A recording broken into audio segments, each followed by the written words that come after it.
കേരളത്തിൽ എന്താണ് നടക്കുന്നത്? അല്ല, എന്താണ് നടക്കുന്നത്? ആർക്കെങ്കിലും പറയാൻ പറ്റുമോ? എന്തൊരു തമാശയാണ് കേരളത്തിൽ നടക്കുന്നത്. അയ്യോ, തമാശയുടെ കാര്യമൊന്നും പറയേണ്ട സതീശേട്ടാ.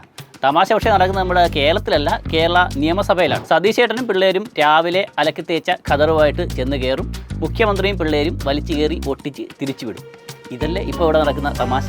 ഞങ്ങൾ ഇതൊന്നും കൊണ്ട് തോറ്റുമടങ്ങുന്ന ആളുകളല്ല. അയ്യോ, നിങ്ങൾ തോറ്റു മടങ്ങരുത്. ഈ കലാപരിപാടി ഇങ്ങനെ തുടർന്നുകൊണ്ടേയിരിക്കണം.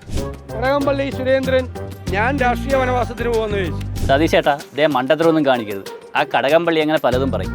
അതും കേട്ട് നിങ്ങളെങ്ങാനും വനവാസത്തിന് പോയാൽ പിന്നെ ഉള്ള വന്യമൃഗങ്ങൾ മൊത്തം ഇങ്ങ് നാട്ടിലേക്ക് ഇറങ്ങും. ഞാൻ നോക്കിയാണ്. സതീശേട്ടൻ പറഞ്ഞോ? 2019 ഈ ദ്വാരപാലക ശില്പം കോടീശ്വരന് വിറ്റഴിക്കുന്ന സമയത്ത് മന്ത്രിയായിരുന്ന ആളാണ് കടകംപള്ളി സുരേന്ദ്രൻ. ആർക്ക് വിറ്റഴിക്കുന്ന സമയത്ത്? കോടീശ്വരന് വിറ്റഴിക്കുന്ന സമയത്ത്. അതുകൊണ്ടാണ് കടകംപള്ളി സുരേന്ദ്രൻ അറിയുന്നത് ഇതെവിടെയാണ് ഈ ദ്വാരപാലക ശില്പം വിറ്റിരിക്കുന്നത്, എവിടെയാണ് കൊടുത്തിരിക്കുന്നത്.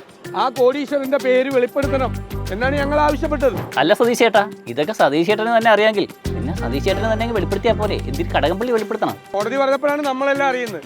അവർക്ക് നേരത്തെ അറിയാം. കോടതി പറഞ്ഞിട്ടോ? അപ്പൊ പിന്നെ കടകംപള്ളി സുരേന്ദ്രനെ അറിയാം, കോടീശ്വരനെ അറിയാം എന്നൊക്കെ ഇപ്പൊ സതീശേട്ടൻ പറഞ്ഞതോ? അല്ല സതീശേട്ടൻ, അപ്പം മറ്റേ നമ്മുടെ ഈ AI ക്യാമറ അഴിമതി, K-ഫോൺ അഴിമതി, മറ്റേ ഈന്തപ്പന കുരുവിൽ സ്വർണം, ഇതൊക്കെ പോലൊരു ആരോപണം ആവോ ഇത്? അവസാനം ഈ മാപ്പ് പറഞ്ഞ് തഴുതപ്പേണ്ട അവസ്ഥ വരുമോ?